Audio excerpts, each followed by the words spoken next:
ಮಾಡಿರ್ತಕ್ಕಂಥವರು ಅವರು ಒಂದು ವಿಷಯವನ್ನು ನಮಗೆ ಪ್ರತಿಪಾದನೆ ಮಾಡಿದ್ರು. ಫೋನ್ ಹಚ್ಚಿ ಹೇಳಿದರು, ಸರ್ ನೀವು ಕೆಳಗಾಂವ್ ಬಸವಣ್ಣನ ಜಾತ್ರೆಗೆ ಬರಬೇಕು, ಬಂದ ಮೇಲೆ ಅಪ್ಪಾಜಿಯವರು ಇರ್ತಾರ, ನೀವೊಂದಿಷ್ಟು ಆಧ್ಯಾತ್ಮಿಕವಾಗಿ ಕೆಲವು ವಿಚಾರಗಳನ್ನು ಹಂಚಿಕೊಳ್ಳಬೇಕು, ಅದರಾಗ ವಿಶೇಷವಾಗಿ ತಂದೆ ತಾಯಿ ಮತ್ತು ಮಕ್ಕಳ ಜವಾಬ್ದಾರಿ ಈ ಕುರಿತು ಮಾತನಾಡಬೇಕು ಅಂತ ಹೇಳಿದಾಗ ನಾನು ಬೇರೆ ಬೇರೆ ಸಭೆ ಸಮಾರಂಭದಲ್ಲಿ ಬೇರೆ ಬೇರೆ ವಿಷಯಗಳನ್ನಿಟ್ಟಾಗ ಮಾತನಾಡಿದ್ದೆ. ಆದರೆ ತಂದೆ ತಾಯಿಯರ ಬಗ್ಗೆ ಮಕ್ಕಳ ಬಗ್ಗೆ ಹೇಳುವುದಂದ್ರೆ ಭಾಳ ಕಷ್ಟದಾಗಿರುವಾಗಿಂಥ ಕೆಲಸ. ಈಗಿನ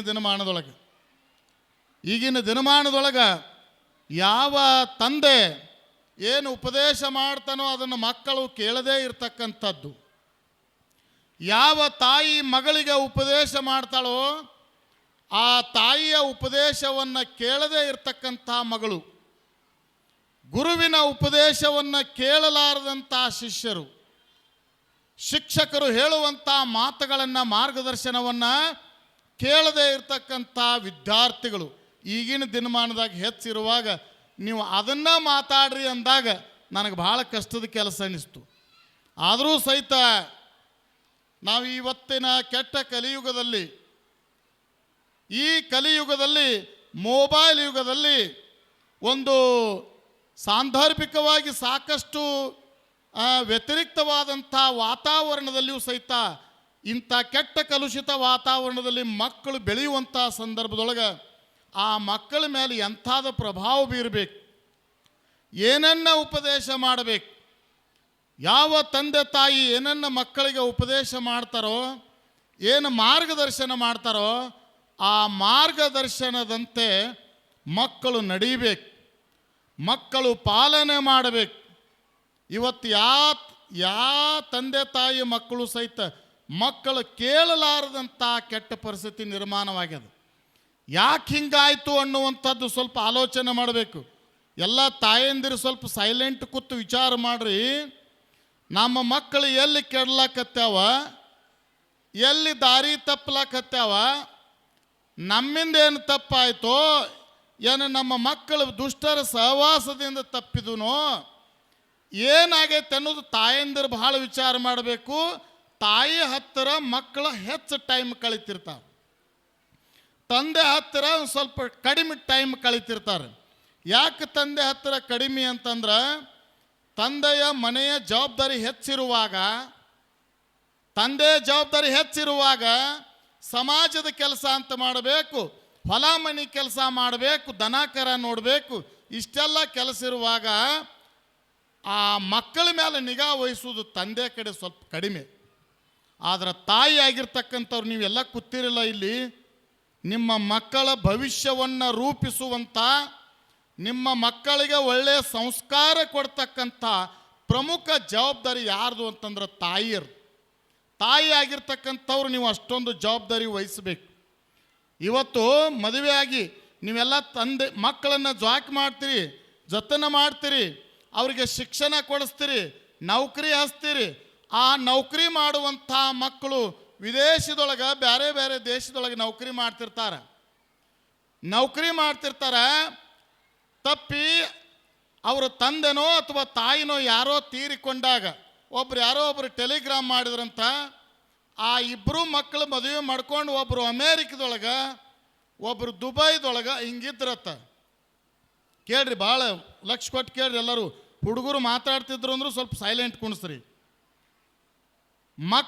ಇಬ್ಬರು ಮಕ್ಕಳು ಮದುವೆ ಆಗ್ಯಾರ, ತಮ್ಮ ಹೆಂಡರನ್ನ ಕರ್ಕೊಂಡು ಒಬ್ಬ ಅಮೇರಿಕಕ್ಕೆ ಹೋಗ್ಯಾನ, ಒಬ್ಬ ದುಬೈಗೆ ಹೋಗ್ಯಾನ. ಮುಂದೆ ಒಂದು 4-2 ವರ್ಷದೊಳಗೆ ತಂದೆ ತೀರ್ಕೊಂಡ ಅಂಥೇಳಿ ಯಾರೋ ಅವ್ರಿಗೆ ಟೆಲಿಗ್ರಾಮ್ ಮಾಡಿದ್ರು, ಫೋನ್ ಹಚ್ಚಿದ್ರು. ಅವಾಗ ಆ ಅಣ್ಣ ಮತ್ತು ಅವನ ಹೆಂಡತಿ ಇಬ್ಬರು ಕುಡ್ಕೊಂಡು ಅಮೇರಿಕದಲ್ಲಿ ಇರ್ತಕ್ಕಂಥ ಒಬ್ಬ ಆ ಮಗ ಮತ್ತು ಅವನ ಹೆಂಡತಿ ಬಂದರು. ಅಪ್ಪ ತೀರ್ಕೊಂಡಾನ, ಮತ್ತು ನಿಮ್ಮ ತಮ್ಮ ಯಾಕೆ ಬರಲಿಲ್ಲ ಅಂತ ಕೇಳಿದ್ರು. ನಿಮ್ಮ ತಮ್ಮ ಯಾಕೆ ಬರಲಿಲ್ಲ ಅಂತ ಕೇಳಿದ್ರು. ಅವಾಗ ಅಣ್ಣ ಹೇಳ್ತಾನ, ಅವನು ಬರಾವ್ ಖರೆ ಏನಾಗ್ಯದ ಅಂದ್ರೆ ನಾವು ಪಾಲ ಹಚ್ಕೊಂಡಿವಿ ಅಂದ್ರಂತವ್ರು. ಏನು ಪಾಲ ಹಚ್ಕೊಂಡಿದ್ದೀವಿ ಅಂದ್ರೆ ಅಪ್ಪ ಸತ್ತಾಗ ನಾ ಬರೋದು, ಅವು ಸತ್ತಾಗಿ ನಾವು ಬರ್ತಾನೆ ನಾ ಬರಂಗಿಲ್ಲ ಅಂದಂತವು. ಇಂಥ ಕೆಟ್ಟ ವಾತಾವರಣ ತಂದೆ ಮತ್ತು ತಾಯಿ ತೀರ್ಕೊಂಡಾಗ ಬರಲಾರ್ದಂಥ ಮಕ್ಕಳದಾರ ಪಾಲ ಹಚ್ಕೋತಾರ. ತಂದೆ ಮತ್ತು ತಾಯಿನ ಪಾಲ ಹಚ್ಕೋತಾರ. ಈಗ ಮನ್ಯಾಗ ಇಬ್ಬರು ಅಣ್ಣತಮ್ಮರದಾರಂದ್ರು ಸಹಿತ ಅತ್ತಿ ಮಾವನು ಸಹಿತ ಪಾಲ ಹಚ್ಕೋತಾರ. ಅತ್ತೆ ಒಬ್ಬರ ಮನ್ಯಾಗ, ಮಾವ ಒಬ್ಬರ ಮನ್ಯಾಗ. ಅತ್ತೊಬ್ಬರ ಮನ್ಯಾಗ ಇರ್ತಾಳ, ಮಾವ ಒಬ್ಬರ ಮನ್ಯಾಗ ಇರ್ತಾನೆ. ಅಂದ್ರೆ ಪಾಲ ಹಚ್ಕೊಳ್ಳುವಂಥ ವ್ಯವಸ್ಥೆ ನಿರ್ಮಾಣ ಆಯಿತು. ಯಾಕಿಂಥದ್ದಾಯಿತು ಅಂತಂದರೆ ನಮಗೆ ಸಂಸ್ಕಾರದ ಬಲ ಇಲ್ಲ, ಗುರು ಹಿರಿಯರ ಆಶೀರ್ವಾದವಿಲ್ಲ, ಗುರುಗಳ ಮಾರ್ಗದರ್ಶನದಲ್ಲಿ ನಾವು ನಡೀತಾ ಇಲ್ಲ. ಪಾಲ ಹಚ್ಕೊಳ್ಳುವಂಥ ವ್ಯವಸ್ಥೆ ಎಲ್ಲಿವರೆಗೆ ಇರ್ತದನೋ, ಎಲ್ಲಿವರೆಗೆ ವೃದ್ಧಾಶ್ರಮಗಳು ಇರ್ತಾವೋ, ಈ ವೃದ್ಧಾಶ್ರಮಗಳು ಹೋಗಬೇಕು. ತಂದೆ ತಾಯಿನ ಅತ್ತಿ ಮಾವನ ಪಾಲ ಹಚ್ಕೊಳ್ಳುವಂಥ ವ್ಯವಸ್ಥೆ ಹೋಗಬೇಕು. ನಾವು ಏನು ಮಾಡ್ತೀವೋ ಅದನ್ನು ನಮಗೆ ಮಾಡಿಬಿಡ್ತಾ ಹುಡುಗರು. ಪಾಲ ಹಚ್ಕೊಂಡ್ರು. ಒಬ್ಬಕ್ಕೆ ಹೆಣ್ಮಗಳಂದಳು, ನಾ ಗಂಡ ಮನೆಗೆ ಬರಬೇಕಾದ್ರೆ ನಾನು ನಿಮ್ಮ ಜೊತೆ ಸಂಸಾರ ಮಾಡಬೇಕಾದ್ರೆ ಒಂದು ಕಂಡೀಷನ್ ಅಂದಳು. ಏನು ಕಂಡೀಷನ್ ಅಂದ್ರೆ ಅತ್ತಿನ ಮತ್ತು ಮಾವನ್ನ ಬ್ಯಾರೆ ಇಡ್ತಾನಂದ್ರೆ ನಾ ಬರೋಕ್ಕಿಲ್ಲ, ಅದ್ರ ಬರಂಗಿಲ್ಲ ಅಂದಳಂತಾರೆ ನೋಡ್ರಿ. ಕೆಳಗಾವ್ದು ಹೆಣ್ಮಗಳು ಸುದ್ದಿ ಹೇಳತ್ತಿಲ್ರೇನ, ಬ್ಯಾರೆ ಊರು ಸುದ್ದಿ. ಅತ್ತಿನ ಮಾವನ ಬ್ಯಾರೆ ಇಡ್ತಾನಂದ್ರೆ ನಾ ಬರ್ತನು ಅಂದಳಂತ. ಆಯ್ತು ನೋಡುನು ಬಾ ಅಂಥೇಳಿ ಕರ್ಕೊಂಡು ಬಂದಂತ. ಕರ್ಕೊಂಡು ಬಂದ ಅತ್ತಿನ ಮತ್ತು ಮಾವನ್ನ ಅಂದ್ರೆ ಸ್ವತಃ ಮಣಿ ಯಜಮಾನ ತನ್ನ ತಂದೆ ಮತ್ತು ತಾಯಿನ ತನ್ನ ಮಣಿ ಬಿಟ್ಟು ಒಂದು ಸಣ್ಣ ಗುಡಿಸಲದಾಗ ಆ ಮುದುಕಿನ ಇಟ್ಟತ್ತರಿ. ಆ ಮುದುಕಿನ ಇಟ್ಟತ್ತ. ಅವಾಗ ದಿವ್ಸಕ್ಕೆ ಟೈಮ್ ಟು ಟೈಮ್ ಹೋಗಿ ಊಟ ಕೊಟ್ಟು ಬರೋವ್ರತ್ತ. ಅದು ಹೆಂಗೆ ಊಟ ಕೊಟ್ಟು ಬರೋರು ಅಂತಂದ್ರೆ, ಹೆಂಗೆ ಊಟ ಕೊಟ್ಟು ಬರ್ತಾರಂದ್ರೆ ಮಣ್ಣಿನ ಪರ್ಯಾನದೊಳಗೆ, ತಾಟ್ನ್ಯಾಗ ಅಲ್ಲ, ಮಣ್ಣಿನ ಪರ್ಯಾನದೊಳಗೆ ಹೋಗಿ ಊಟ ಕೊಟ್ಟು ಬರೋವ್ರತ್ತ. ಒಂದು ದಿವಸ ಹುಡುಗ ಇಲ್ಲ ನಮ್ಮ ಅಜ್ಜ ಅಜ್ಜಿಗೆ ಊಟ ಕೊಟ್ಟು ಬರ್ತಾನೆ ತಿಳ್ಕೊಂಡು ಊಟ ಕೊಡಕ್ಕೆ ಹೊಂಟತ್ತ. ಹೋದತ್ತ, ನೋಡ್ದತ್ತ, ಅಜ್ಜ ಅಜ್ಜಿನ ಉಣ್ಸಾವತ್ತ ತಿನ್ಸಾವತ್ತ.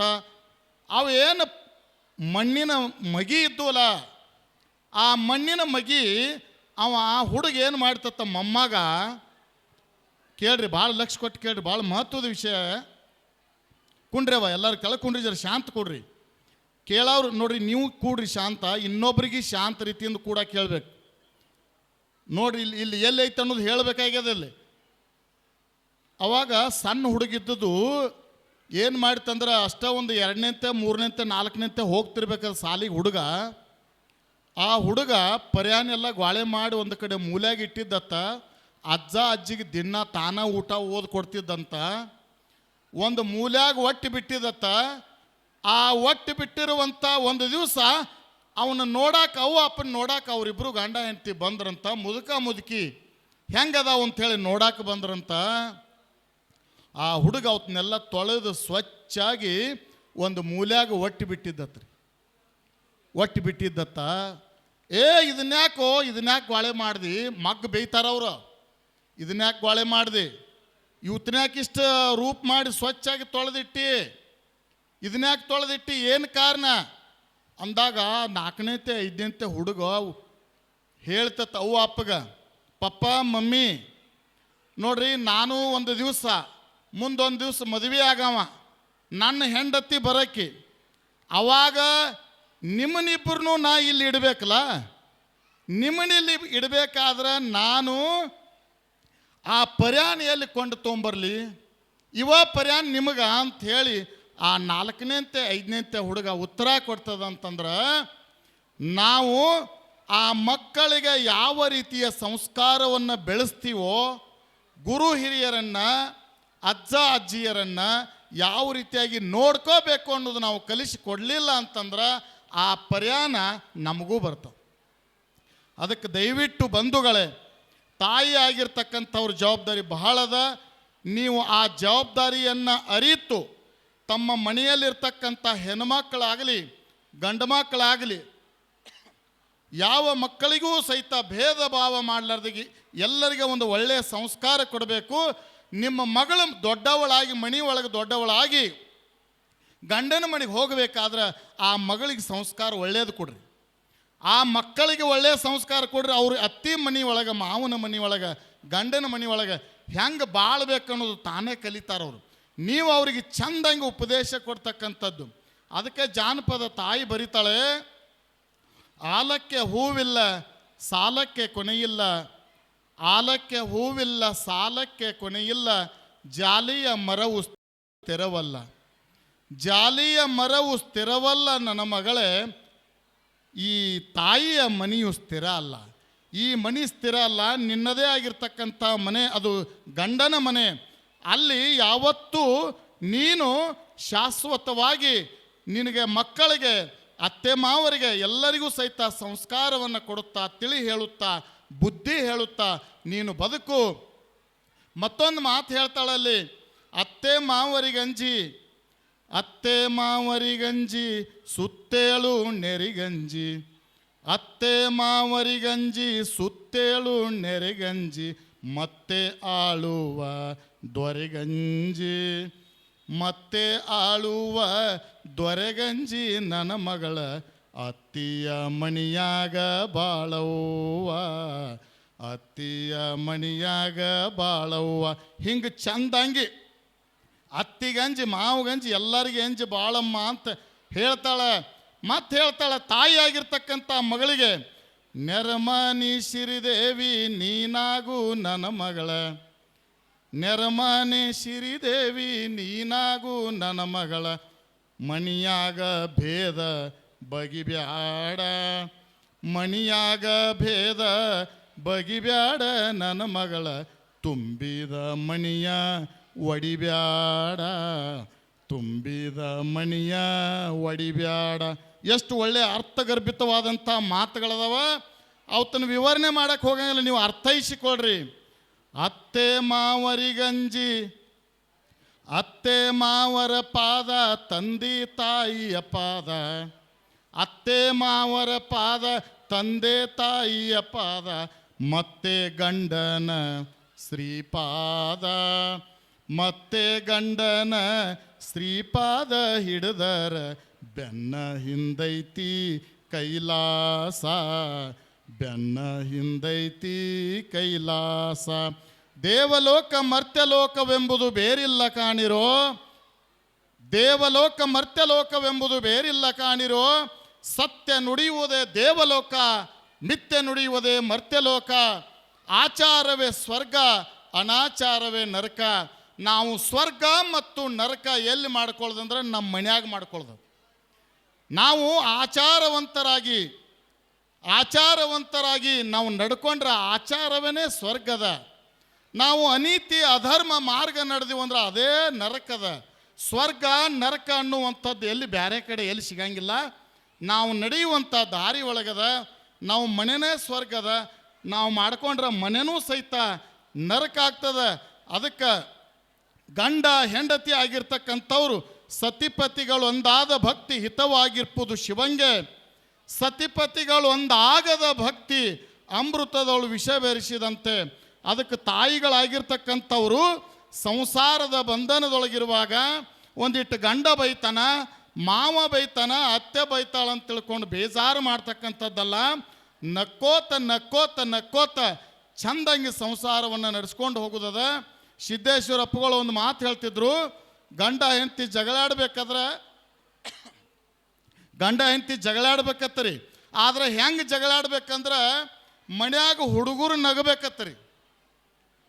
ಮನ್ಯಾಗಿನ ಸಣ್ಣ ಸಣ್ಣ ಹುಡುಗರು ನಗಬೇಕತ್ತರಿ. ಅವ್ವ ಅಪ್ಪಂದು ಅವು ಮಂದಿ ಮುಂದೆ ಹೇಳ್ಬೇಕತ್ತ, ಯಾನ್ ಚಂದ ನಮ್ಮ ಅಪ್ಪ ಅವ್ವ ಜಗಳಾಡ್ತಾರು, ಅವ್ರ ಜಗಳ ಕೇಳಂಗಿರ್ತದ ಅಂತ ತಿಳ್ಕೊಂಡು ನಕ್ಕೋತ ಹೇಳ್ಬೇಕು ಮಂದಿಗೆ ಅವು. ಆದ್ರೆ ಮತ್ತೊಂದು ಮಾತು ಹೇಳ್ತಿದ್ರು ಸಿದ್ದೇಶ್ವರ ಅಪ್ಪಾಜಿಯವರು, ಗಂಡ ಪಡ್ಸಾಲಾಗ ಬಾಯಿ ಮಾಡಬೇಕು, ಹೆಂಡತಿ ಅಡುಗೆ ಮನ್ಯಾಗ ಬಾಯಿ ಮಾಡಬೇಕು. ಇಬ್ಬರೂ ಇದರ ಬದರ ಆಗಬಾರ್ದು. ಅಂಥ ಒಂದು ಸುಂದರವಾದಂಥ, ಅದಕ್ಕೆ ಜಾನಪದಗಳು ಯಾಕೆ ಹುಟ್ಕೊಂಡು ಅಂತಂದ್ರೆ ಸಂಸಾರವನ್ನು, ಬಂಧನವನ್ನು, ಗಂಡ ಹೆಂಡತಿಯ ಸಂಬಂಧವನ್ನು, ಸಹೋದರ ಸಂಬಂಧವನ್ನು, ಸಮಾಜದ ಸಂಬಂಧವನ್ನು ಒಳ್ಳೆ ಚಂದಂಗಿ ಇರ್ತಕ್ಕಂಥದ್ದು. ಅದಕ್ಕೆ ಗಂಡ ಹೆಂಡರ ಜಗಳ ಗಂಧ ತೀಡಿದಂಗ, ಗಂಡ ಹೆಂಡರ ಜಗಳ ಗಂಧ ತೀಡಿದಂಗ, ಲಿಂಗಕ್ಕ ನೀರ ಎರದಂಗ, ಲಿಂಗಕ್ಕ ನೀರ ಎರದಂಗ, ಇಳಿವರಿಯ ಗಂಗವ್ವ ಸಾರಿ ಹರದಂಗ, ಗಂಗವ್ವ ಸಾರಿ ಹರದಂಗ. ನೀವು ಗಂಡ ಹೆಂಡತಿ ಜಗಳಿದ್ರೆ ಬಿ ಸಹಿತ ಬೀದಿಗೆ ತರಬೇಡ್ರಿ ಅಂತೇಳಿ ತಾಯಿ ಹೇಳಿ ಕಳಿಸೋದು. ಅವಾಗ ಗಂಡ ಹೆಂಡತಿ ಒಂದಿಟ್ಟು ಏನೋ ಜಗಳ ಚಾಲು ಆಯಿತು. ಅವಾಗ ಒಂದು ಮಾತು ಬರ್ತಾಳೆ, ಜನಪದ ತಾಯಿ ಹೇಳ್ತಾಳೆ, ಮಡದಿನ ಬಡದಾನ ಮನದಾಗ ಮರ್ಗ್ಯಾನ, ಮಡದಿನ ಬಡದಾನ ಮನದಾಗ ಮರ್ಗ್ಯಾನ.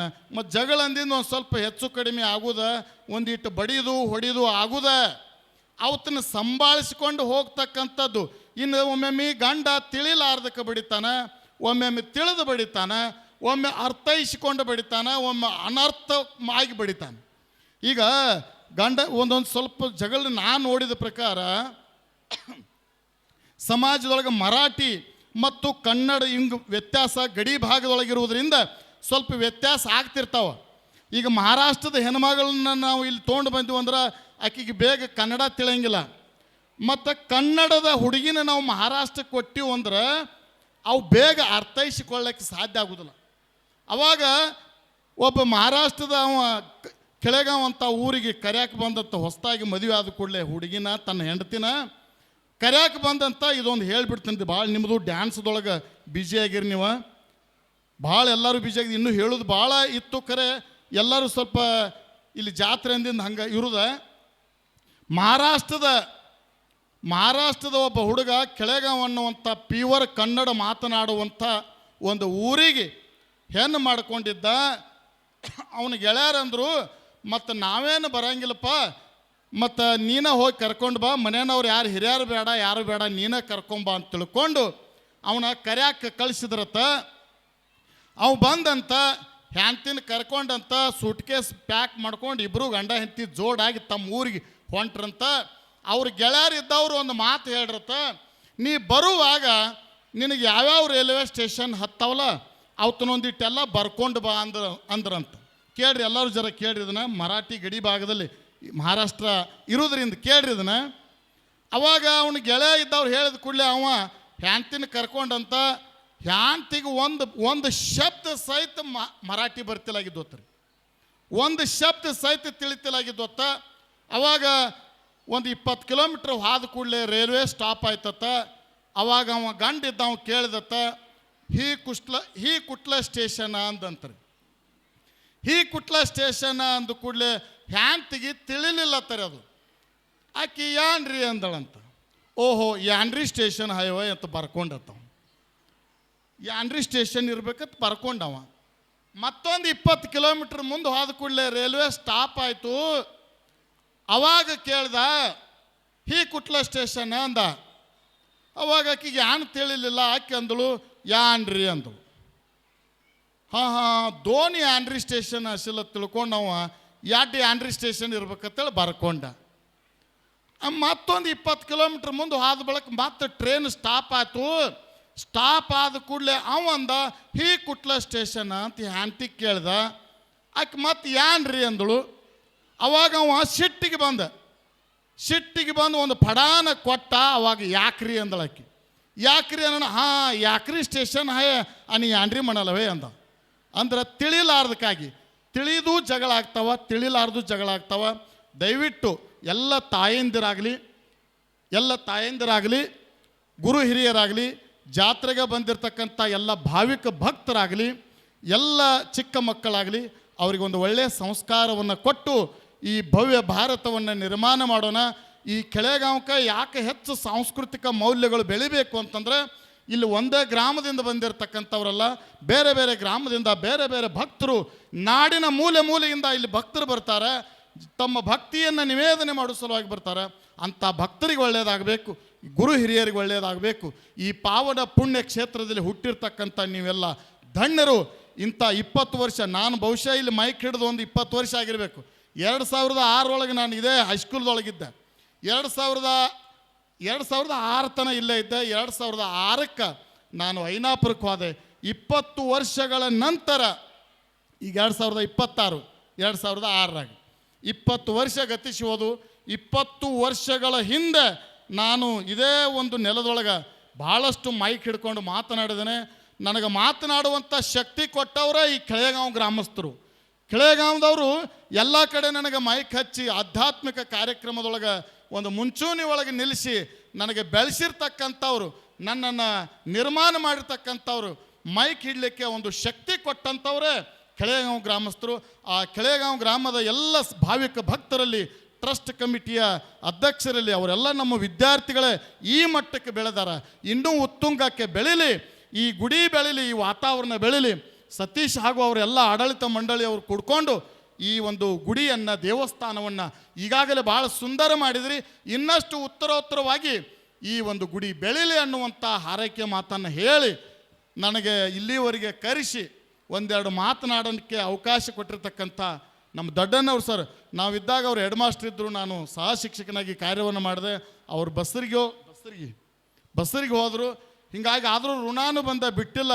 ಅವ್ರು ಹಂಬಲಿಟ್ಟುಕೊಂಡು ಚೌಗಲಾ ಸರ್ ನೀವು ಬರಲೇಬೇಕು ನಮ್ಮ ಕೆಳೆಗಾಂವ್ ಗ್ರಾಮಕ್ಕೆ ಜಾತ್ರೆಗೆ ಅಂಥೇಳಿ ಭಾಳ ವಿನಂತಿ ಮಾಡಿಕೊಂಡಾಗ ನಾನು ಬಂದೆ. 20 ವರ್ಷದ ನಂತರ ಬರುವಂಥ ಒಂದು ಸುಸಂದರ್ಭ. ಬೇರೆ ಎಲ್ಲ ಕಡೆ ನಾನು ಕಾರ್ಯಕ್ರಮಕ್ಕೆ ಹೋದಂಥ ಸಂದರ್ಭದೊಳಗೆ ನಾನು ಇಲ್ಲಿ ಬೆಳೆದು ಇಲ್ಲಿ ಸುಮಾರು 8 ವರ್ಷಗಳ ಕಾಲ ಶಿಕ್ಷಕ ವೃತ್ತಿಯಾಗಿ ಸೇವೆ ಸಲ್ಲಿಸಿ ವಿದ್ಯಾರ್ಥಿಗಳಿಗೆ ಕಲಿಸಿದ್ದೀನಿ. ನಾನು ಕಲಿಸಿರುವಂಥ ಊರೊಳಗೆ ನಾನು ಇರುವಂಥ ಈ ಭವ್ಯ ಈ ಮಂಟಪದೊಳಗೆ ಬೆಳೆದಿರುವಂಥ ವಾತಾವರಣದೊಳಗೆ ನಾನು ಯಾಕೆ ಬರಬಾರ್ದು ಅಂತ ತಿಳ್ಕೊಂಡು ಅವ್ರು ಫೋನ್ ಹಚ್ಚಿದ ತಕ್ಷಣ ಹೂ ಅಂದೆ. ಒಟ್ಟಾರೆ ನನಗೆ ಆದರಿಸಿ, ಗೌರವಿಸಿ, ಸತ್ಕರಿಸಿ ಒಳ್ಳೆಯ ಒಂದು ವಿಚಾರಗಳನ್ನು ಹಂಚಿಕೊಳ್ಳಲಿಕ್ಕೆ ಅವಕಾಶ ಮಾಡಿಕೊಟ್ಟಿರ್ತಕ್ಕಂಥ ಮತ್ತೊಮ್ಮೆ ಎಲ್ಲರಿಗೆ ವಂದಿಸಿ ತಮಗೆಲ್ಲರಿಗೂ ಶುಭವಾಗಲಿ, ಜಾತ್ರೆ ಸಾಂಗವಾಗಿ ಸಾಗಲಿ ಅನ್ನುವಂಥ ಮಾತನ್ನು ಹೇಳಿ ನನ್ನ 2 ಮಾತಿಗೆ ವಿರಾಮ ನೀಡ್ತೇನೆ. ನಮಸ್ಕಾರ.